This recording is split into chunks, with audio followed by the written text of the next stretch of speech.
Oi, aqui é a doutora Cristina Aguiar com a live da quinta-feira. Hoje eu vim falar sobre um aspecto do transtorno do espectro autista.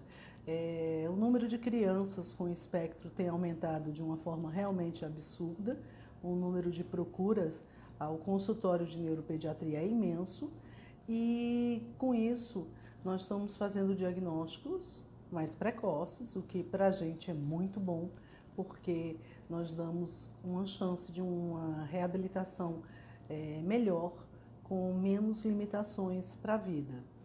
Porém, eu vejo no consultório, atualmente, um número grande de crianças com transtorno do espectro autista leve.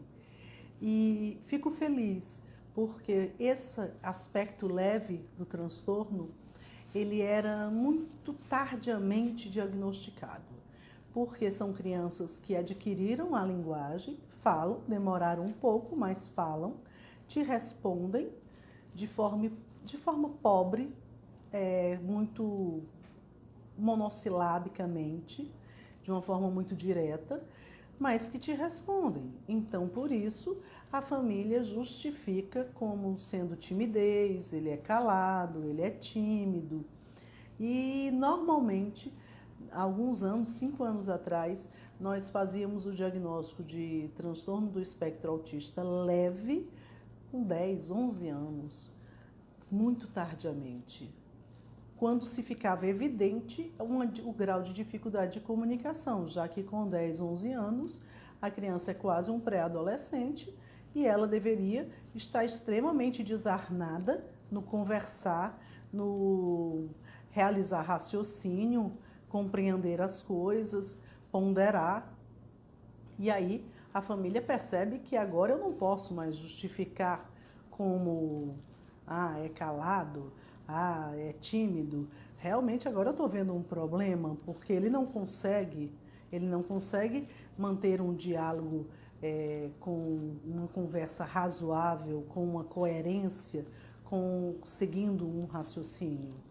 E aí essas crianças procuravam um neuropediatra já numa idade bem avançada, onde o tratamento com a terapia ajudava, porém era pouco produtivo por causa da idade.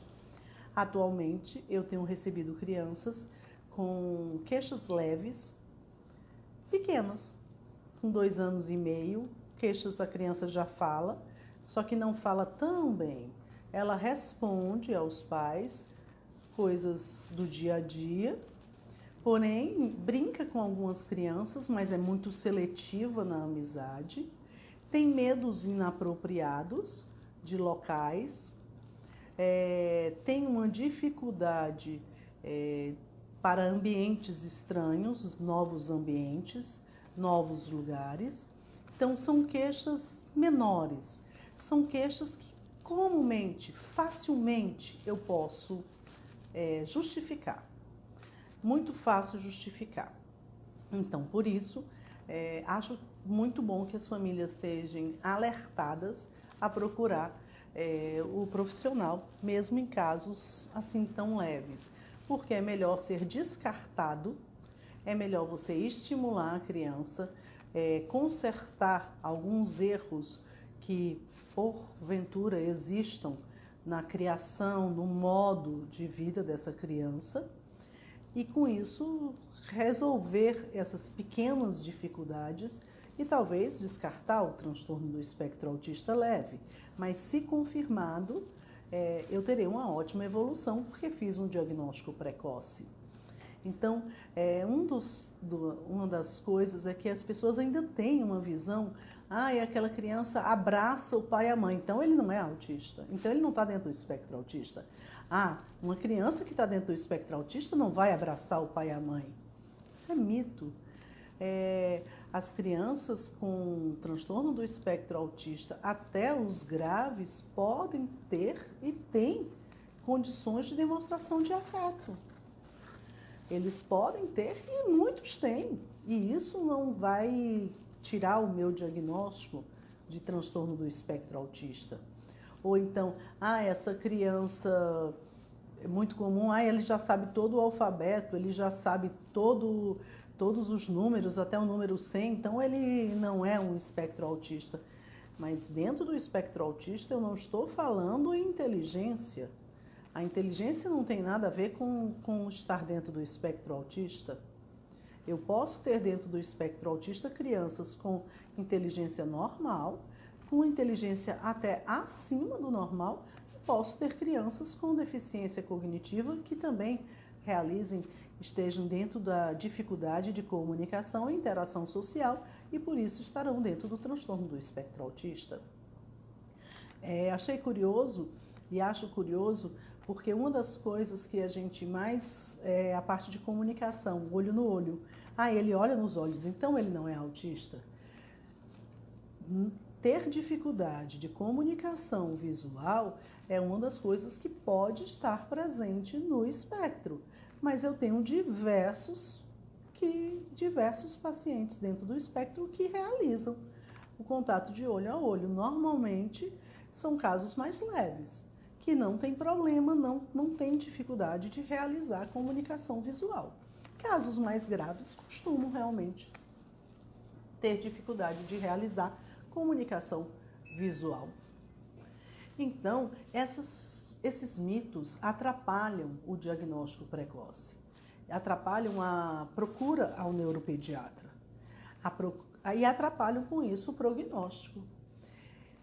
Eu tenho uma criança de 15 anos que não fica na biblioteca durante o recreio. Doutora, é porque ele é muito estudioso.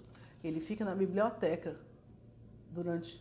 Gente, todos os dias, a vida inteira, essa criança não se relaciona com os amigos.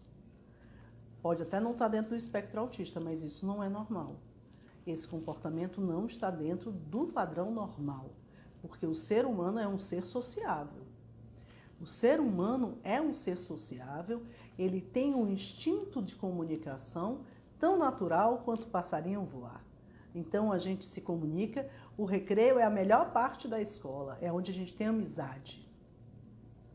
Então, por esse motivo a gente começa a ver, não posso dizer que esse comportamento é normal. Então a gente precisa investigar.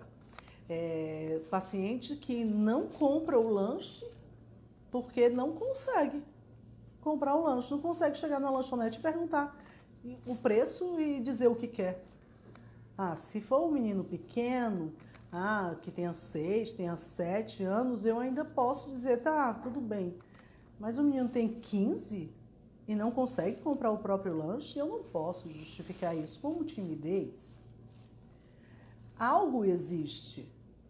Eu não sei nem no momento se ele será um espectro autista, mas dizer que isso está dentro da normalidade, essa criança se privar do lanche porque não consegue comprar o lanche, porque não consegue dizer o que quer, não posso considerar isso como sendo um comportamento habitual e normal.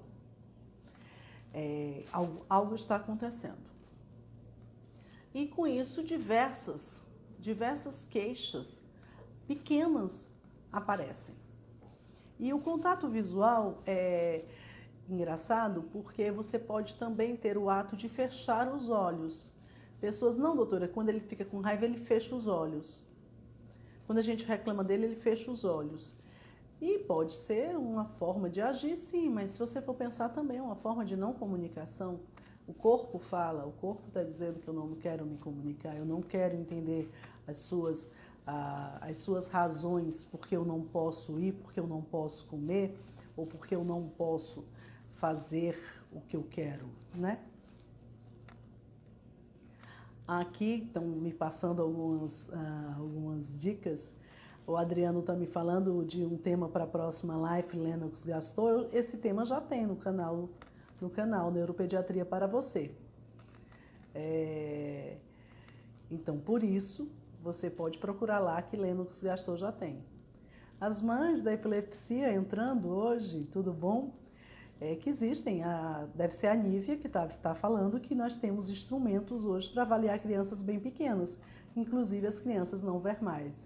É claro, e é disso que nós estamos falando, que as crianças pequenas, elas estão começando a chegar ao consultório bem pequenas, com queixas não tão graves, Normalmente é um espectro autista leve, ou então outra alteração de comportamento. Não estou dizendo que todas que me procuram vão ter espectro autista, não existe nada disso. Porém, a queixa dos pacientes com transtorno do espectro autista leve estão chegando ao consultório, graças a Deus, de uma forma mais precoce. E isso é muito bom para que a gente possa instituir uma terapia de uma forma mais precoce. E esses mitos é que eu gostaria de tirar. Que, porque ele olha no seu olho, ele não pode ter transtorno do espectro autista. Porque ele abraça a mãe, ele não pode ter transtorno do espectro autista. Porque ele sabe contar, ele não pode ter transtorno do espectro autista. Então, com isso, a gente tem que avaliar crianças que estão fora do desenvolvimento neurológico adequado para a sua idade ou da parte de comunicação e interação social, já que nós estamos falando do transtorno do espectro autista, né? Então, aqui a Diana está me perguntando, crises de violência por crianças de 2 anos é normal, é preocupante? Eu não sei o que você está falando de crises de violência. O que é normal na idade são as crises de birra. As birras acontecem por volta dos 2 anos e essas birras podem ser classificadas por você como crises de violência. Aqui a Fabiana está me perguntando onde é que encontra esses profissionais. O profissional mais habilitado para avaliar o desenvolvimento neurológico e a aquisição de suas habilidades é o neuropediatra. Porém, nós temos as terapeutas que vão avaliar conosco o quadro, que temos a psicologia, a fonoaudiologia, a terapia ocupacional. Então, por isso, você deve, se sua cidade tiver, o neuropediatra seria o médico que é da onde você parte. Eu digo que, como neuropediatra, eu sou maestra de uma orquestra. Quer dizer, eu vejo a queixa, eu faço a hipótese, peço exames, eu fecho um diagnóstico e eu encaminho para os terapeutas. E eu fico como maestra, quer dizer, de tempos em tempos eu reavalio esse caso para que eu veja os ganhos que aconteceram e troco terapeutas e coloco terapias novas ou então mudo formatos de terapia. Quer dizer, o médico é quem rege essa orquestra, que são os outros profissionais que são não médicos, que são os terapeutas ocupacionais, a psicologia, a fonoaudiologia, psicomotricidade e diversas outras que eu posso lançar mão. Agora, depende se nem todas as cidades possuem neuropediatria, porque é uma especialidade onde a formação ainda está muito restrita ao eixo sul e sudeste, então o número de neuropediatras na região norte e nordeste é bem baixa. E com isso, em muitas cidades, você tem dificuldade de encontrar um neuropediatra. Acaba sendo um especialista difícil de se encontrar em algumas regiões do Brasil.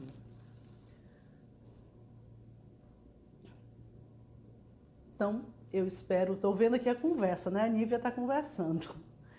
Graças a Deus que a Nívia dá sempre um apoio aqui para as mães, para que elas possam se conversando, se entenderem, se informarem. O grupo Mães da Epilepsia tem essa função social extremamente importante. E eu tenho uma gratidão muito grande, porque elas me fizeram ver a necessidade de passar maior informação ao público de uma forma geral. Então, fico muito feliz de que vocês estejam aí, olhando e enxergando tudo que eu faço. Foi com elas que eu comecei, por causa de dúvidas, né, que surgiram. Eu montei primeiro o blog Neuropediatria para Você, que agora já é neuropediatriaparavocê.com e neuropediatriaparavocê.com.br. Aí depois veio o Facebook com as lives.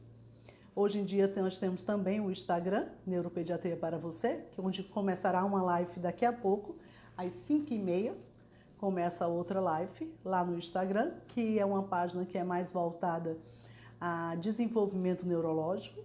Aqui no Face eu falo muito mais de patologias, lá eu falo muito mais de desenvolvimento neurológico. E aí surgiu a ideia do canal, que é o que hoje em dia me ocupa mais tempo, porque é o que eu filmo mais hoje em dia para o canal Neuropediatria para você do YouTube.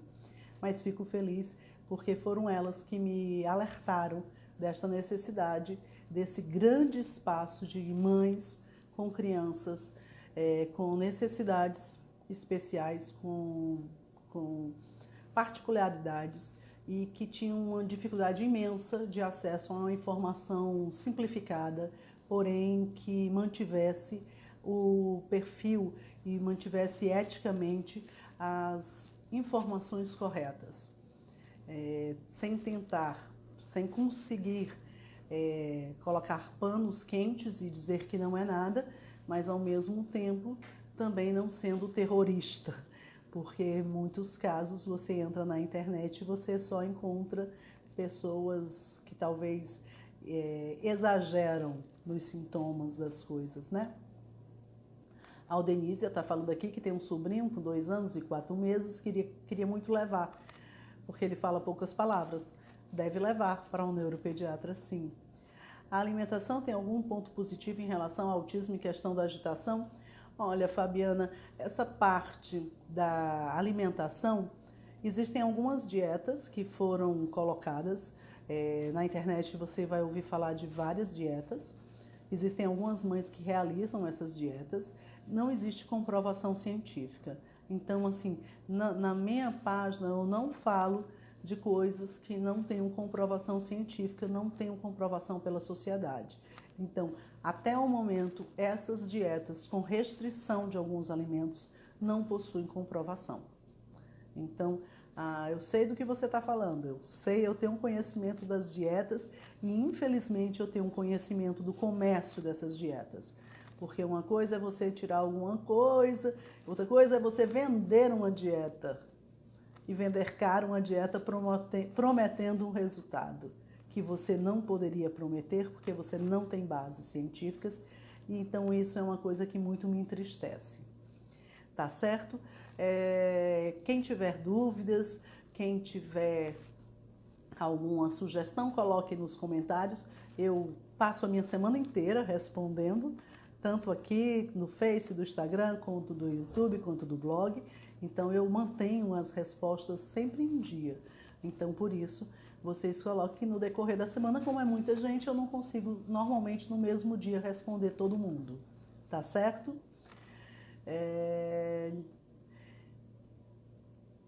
Aqui a Nívia está falando da avaliação neuropsicológica para o diagnóstico do médico, por exemplo, no autismo, com um paciente que tem outros déficits.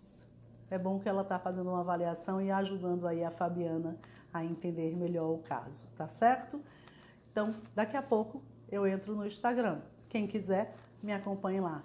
5h30 eu estou no Instagram. Aqui não tem horário de verão, por isso é que eu estou falando.